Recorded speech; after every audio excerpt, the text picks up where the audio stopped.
Hello friends, स्वागत है आप सभी का आपके अपने यूट्यूब चैनल ग्रामीण विद्यार्थी पर। आज हम लोग जनरल साइंस से कुछ प्रश्न देखेंगे जो कि आगामी होने वाले सभी परीक्षाओं के लिए बहुत ही महत्वपूर्ण होगा। एसएससी, जेएसएससी, रेलवे सहित झारखंड पुलिस, क्षेत्रीय कार्यकर्ता, उत्पाद सिपाही, एएनएम, जीएनएम नियुक्ति परीक्षा और प्लामू चतुर्थ वर्गीय नियुक्ति परीक्षा के लिए बहुत ही महत्वपूर्ण होगा। आप वीडियो को बिना स्किप किए हुए लास्ट तक देखेंगे तो बहुत सारा क्वेश्चन आपको याद हो जाएगा। हो सके तो आप पेन पेपर पर नोट कर सकते हैं ताकि आप बाद में रिवीजन कर सकें। देखते हैं पहला क्वेश्चन है, इनमें से दांतों की सुरक्षा करता है। इनमें कौन दांतों की सुरक्षा करता है? दांतों की सुरक्षा करता है। ऑप्शन है रूट, क्राउन, इनेमल, डेंटिन। तो दांत का जो इनेमल है, दांत का कठोर भाग, ये दांत का सुरक्षा करता है। और शरीर का जो है ये सबसे कठोर भाग होता है। ये भी एक क्वेश्चन पूछता है कई बार। शरीर का कठोर भाग या हड्डी।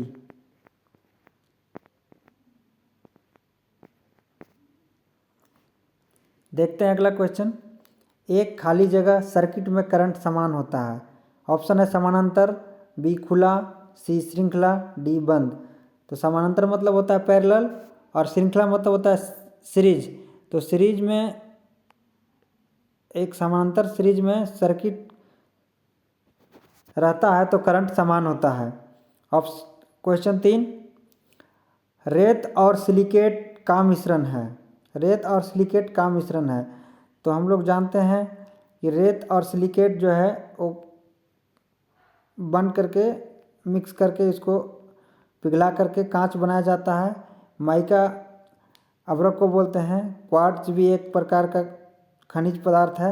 और कैल्शियम कार्बोनेट जो कि समुद्री जीवों में हड्डियों में पाया जाता है। देखते हैं अगला क्वेश्चन। अगला क्वेश्चन है, शुष्क बर्फ खाली जगह का एक उदाहरण है।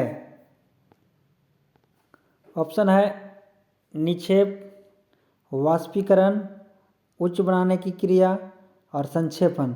तो इसका उत्तर होगा उच्च बनाने की क्रिया। शुष्क बर्फ जो है उच्च बनाने की क्रिया है। और शुष्क बर्फ को हम लोग जब आपस में चिपकाते हैं तो उसमें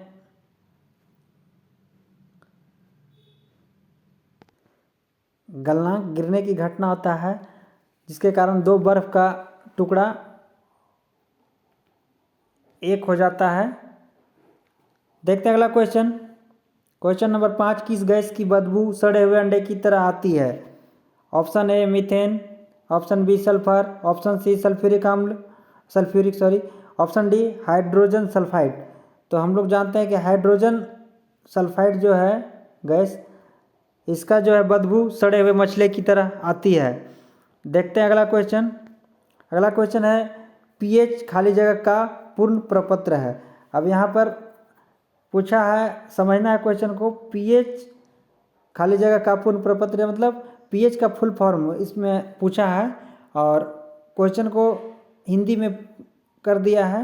हम लोग पूछते हैं फुल फॉर्म ऑफ पीएच या पीएच का पूरा नाम, पूर्ण प्रपत्र वही हुआ। ऑप्शन है potential of helium, B option है प्रोटीन ऑफ हाइड्रोजन, सी है power of hydrogen, D option है पोटेंशियल ऑफ हाइड्रोजन। तो इसका उत्तर हो जाएगा पोटेंशियल ऑफ हाइड्रोजन। अगला क्वेश्चन है, खट्टे फल में खाली जगह अधिक होता है। Thiamine, vitamin B2, vitamin A, vitamin C. तो हम लोग जानते हैं कि विटामिन सी फलों में पाया जाता है और विटामिन सी का वैज्ञानिक नाम या रासायनिक नाम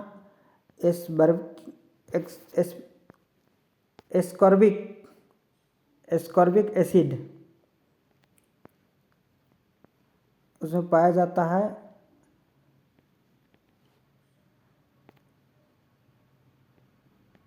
एस्कर्बिक अम्ल। और फॉर्मिक अम्ल चींटी के डंक में पाया जाता है। एसिटिक अम्ल सिरका में पाया जाता है। सिरका में एसिटिक अम्ल। देखते हैं अगला क्वेश्चन। एक घोल जिसमें 7.0 के नीचे पीएच होता है उसे कहा जाता है। ये क्वेश्चन कई बार पूछा जा चुका है विभिन्न परीक्षाओं में। ऑप्शन ए है नमक, ऑप्शन बी है तरल, ऑप्शन सी है क्षार, ऑप्शन डी है तेजाब। तेजाब यहाँ हिंदी में कर दिया है, इसका होगा acid English version.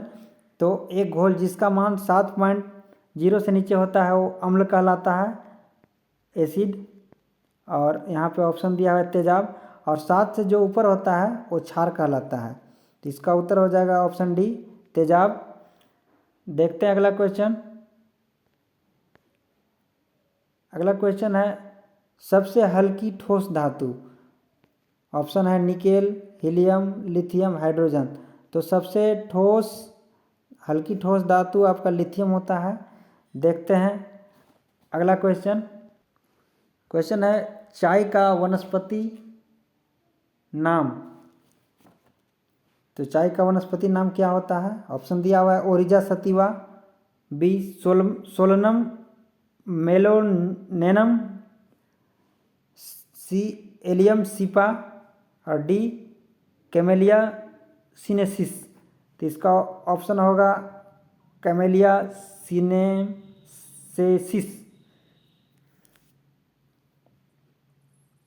Camellia sinensis. Option D इसका उत्तर हो गया। देखते हैं अगला क्वेश्चन। अगला क्वेश्चन है निम्न में कौन सार्वभौमिक विलायक है? सार्वभौमिक विलायक या सभी घुलनशील, या इसको दूसरे तरह से कह सकते हैं अभी के आधार पर कि ये सभी चीज़ों को अवशोषित कर लेता है, जैसे या सभी चीज़ों में घुल जाता है। ऑप्शन ए है पानी, बी पेट्रोल, सी अल्कोहल, डी सिरका। तो इसका उत्तर हो जाएगा पानी। पानी सभी चीज़ों में घुलनशील है। अगला क्वेश्चन है प्राकृतिक रॉक घटकों और खनिजों के आंतरिक संरचनाओं को तोड़ना क्या कहलाता है? तो प्राकृतिक रॉक घटकों और खनिजों के आंतरिक संरचनाओं को तोड़ना, ऑप्शन ए है रासायनिक अपक्षय, बी है यांत्रिक अपक्षय, सी अपघटन और डी विघटन। तो यहाँ पर ऑलरेडी लिख चुका है खनिज संरचनाओं को तोड़ना, तो ये रासायनिक अपक्षय होता है जिसके कारण ये टूटता है। विघटन, अपघटन और यांत्रिक अपक्षय इसका उत्तर नहीं हो सकता। देखते हैं अगला क्वेश्चन। अगला क्वेश्चन है तापमान और या दाब से एक चट्टानों का संक्रमण दूसरे में होना कहलाता है। ऑप्शन ए है मॉर्फिंग, बी है कायांतरण, सी है मॉर्फिज्म और डी है मायोसिस। तो तापमान के कारण जब या दबाव के कारण चट्टानें जो है संक्रमित होता है तो उस प्रक्रिया को कायांतरण कहा जाता है। निम्न में से सबसे ज्वलनशील पदार्थ, इसमें सबसे सर्वाधिक ज्वलनशील कौन है? पारा, हीलियम, सोडियम, पोटेशियम। तो हम लोग जानते हैं कि सोडियम बहुत ही ज्वलनशील पदार्थ है और इन चारों ऑप्शन में सोडियम सबसे ज़्यादा है। इसको जल में डुबाकर मिट्टी के तेल में डुबाकर रखा जाता है। ये भी क्वेश्चन कई बार पूछा गया है कि सोडियम को कैसे रखा जाता है या किस चीज़ में रखा जाता है। ऑप्शन रहता है जल में डुबो कर रखना, केरोसिन तेल में, पेट्रोल में, डीजल में। तो केरोसिन तेल में डुबा कर रखा जाता है इसको। इसे एक और क्वेश्चन बनता है। देखते हैं अगला क्वेश्चन। अगला क्वेश्चन है चुंबकीय शक्ति को मापा जाता है। तो चुंबकीय शक्ति को ऑप्शन दिया हुआ है ए केल्विन, बी कैंडेला, सी वेबर और डी एम्पियर। अब यहाँ देखना है केल्विन से या केल्विन में तापमान को मापा जाता है। कैंडेला है ये ज्योति तीव्रता, ज्योति तीव्रता। और वेबर जो है कि चुंबकीय शक्ति, इसका उत्तर हो जाएगा वेबर। और एम्पियर हो गया विद्युत धारा, विद्युत धारा। तो हम लोग चारों ऑप्शन के बारे में देख लिए। विद्युत धारा जो है कि एम्पियर में मापा जाता है, तापमान कैंडेला, ज्योति तीव्रता केल्विन, और चुंबकीय शक्ति, इसका उत्तर वेबर हो गया। देखते हैं अगला क्वेश्चन। अगला क्वेश्चन है खाली जगह उपकरण रक्तचाप मापक यंत्र है। ऑप्शन ए है बैरोमीटर, बी मैनोमीटर, सी अल्टीमीटर, और डी है स्फिग्मोमेनोमीटर। तो इसका उत्तर हो जाएगा स्फिग्मोमेनोमीटर।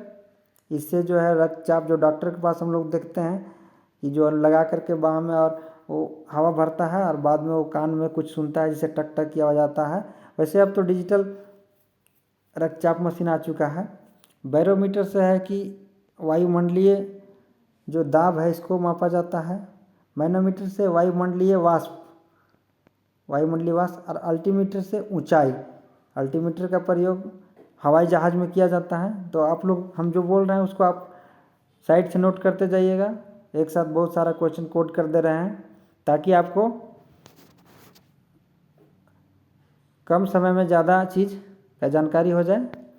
देखते हैं अगला क्वेश्चन। अगला क्वेश्चन है आलू पौधे के शरीर का कौन सा हिस्सा है। आलू हम लोग देखते हैं, पूछा है कि आलू पौधे के शरीर का कौन सा हिस्सा है। जड़ ऑप्शन ए है, बी फल, सी पत्तियों का गुच्छा, डी भूमिगत शाखा। तो बहुत सारे लोग यहाँ जड़ ऑप्शन देख रहे होंगे। आलू जमीन के अंदर में होता है तो बहुत लोग जड़ मार के निकल जाएगा, लेकिन आलू जो है कि एक प्रकार का तना है, भूमिगत शाखा इसीलिए लिखा हुआ। भूमिगत मतलब भूमि के अंदर, शाखा मतलब होता है तना। कभी कभी ऑप्शन पूछ देता है भूमिगत शाखा, यहाँ घुमा दिया है, थोड़ा हिंदी कर दिया, हिंदी वर्जन। ऑप्शन दे देगा तना, जड़, फल, फूल। तो ऑप्शन इसका होता है तना, इसमें हो जाएगा आपका भूमिगत शाखा। अगला क्वेश्चन देखते हैं, कौन सा सिद्धांत बताता है कि हवाई जहाज उड़ता है।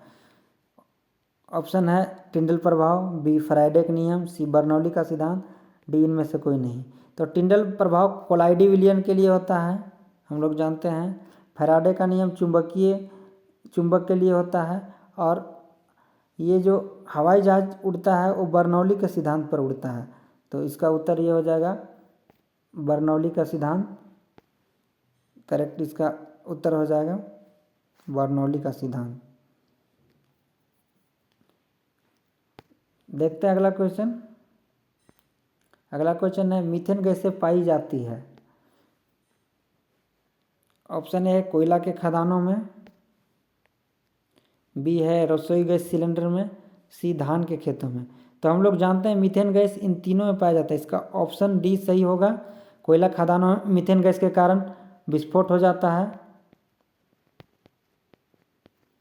रसोई गैस जो है, जो हम लोग खाना बनाते हैं, ईंधन का उपयोग करते हैं ईंधन में। और धान के खेतों में ये दलदली भूमि, जो हम लोग धान जो लगाते हैं उसके पहले जो खेत तैयार किया जाता है तो दलदली भूमि होता है। कभी कभी ऑप्शन दिया रहता है दलदली भूमि, तो दलदली भूमि जहाँ रहता है उसमें भी आपको मीथेन गैस पाई जाती है। नेक्स्ट क्वेश्चन, मानव शरीर का सबसे संवेदनशील अंग। इसमें से बताना है कि मानव शरीर का सबसे संवेदनशील अंग कौन है। ऑप्शन है नाक, जीभ, आँखों की पुतली, त्वचा। तो हम लोग ऑप्शन से देख रहे हैं ये चारों जो है कि संवेदनशील अंग है।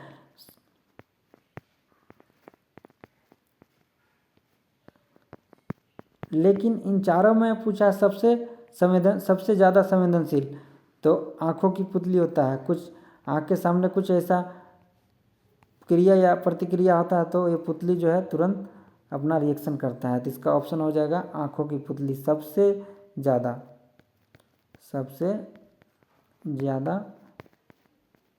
संवेदनशील। तो आज हम लोग देखें इतना क्वेश्चन, और मिलते हैं अगले वीडियो में। आप लोग कंटिन्यू पढ़ते रहिए और रिवीजन करते रहिए। मिलते हैं फिर नए क्वेश्चन के साथ। तब तक के लिए सभी को जोहार।